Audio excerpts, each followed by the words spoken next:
All right, we're going to take a second out. I'm going to show you something about piston rings and cylinder walls. Now, I'm not going to give you the answer on where this is coming from and why this is a problem, and how, or I should say, how or what's causing the problem, because I've heard 30 different excuses from piston ring manufacturers to oil to the types of fuel today to everything. I'm going to show you something. This happens all the time. Let me turn on my little light. I'm tearing down this big block Chrysler. This is in tear down mode, okay?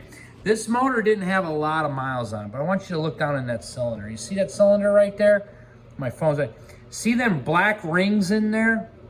This is nothing. This is minute, okay? This is minute. Now, you can't feel them with your finger, okay, yet, all right? But those are where the piston rings sat for a long period of time with this motor not running. Now, how long? I don't know.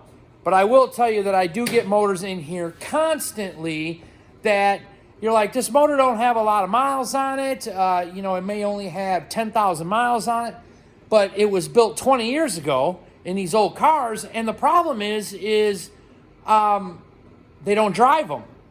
So they shut the motor off, and then the piston ring sits in its exact spot for a very long period of time. Now, a lot of guys will go, well, it's the, you know, metal composition of the ring, you know, not seating right with the iron ductile of the firewall, or I mean the cylinder, or the cast iron or whatever. And then others will say it's today's gases that's left in the cylinder, you know, or they'll say it's the oil of today. I mean, the list goes on and on. Everybody has an excuse. Now, like I said, I'm not going to tell you what it comes from, because I really truly don't know myself. Only because from manufacturers, I've heard multiple stories.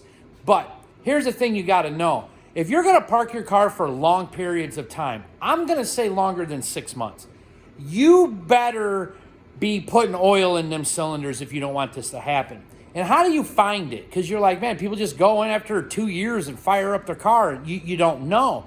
How you find it, believe it or not, you got to do a cylinder leak down test. And you got to have someone slowly moving that piston down the wall, and then you will find that one spot, and all of a sudden the pressure is really bad, but yet the valves ain't open yet. Usually that's, if you get lucky enough to find that position without the valves open, usually that's what it is. You look down there with a borescope and you will see. Now, I've got them so bad. We had a motor in here one time. It never ran that I know of, but the piston rings left a groove in the cylinder that we could not hone out. Like, we had to bore it. Now, granted, that block sat for 25 years. But what I'm telling you is this does happen a lot. And, you know, there is real no answer that I know of. I know a lot of people got opinions about it. The only thing I'm going to tell you, if you got a nice car and you know it's going to be sitting for a long, long period of time in storage or whatever, if you care, squirt some oil in the cylinders, you know, turn the motor over by hand with the plugs out, do whatever, put the plugs back in, make sure the motor's good and sealed up. It's the only thing that I can tell you. So I don't know why it happens. This is nothing. We don't feel this. This is fine. It doesn't need to be bored out. But like I said, I got boxes of pistons because we've had to bore out blocks because they're so bad that you can't save it. I mean, it's got to be bored out just from sitting. So little piece of advice, do what you want, with it, and whatever, I've heard it all. So whatever you guys got to say, you got to say. Peace.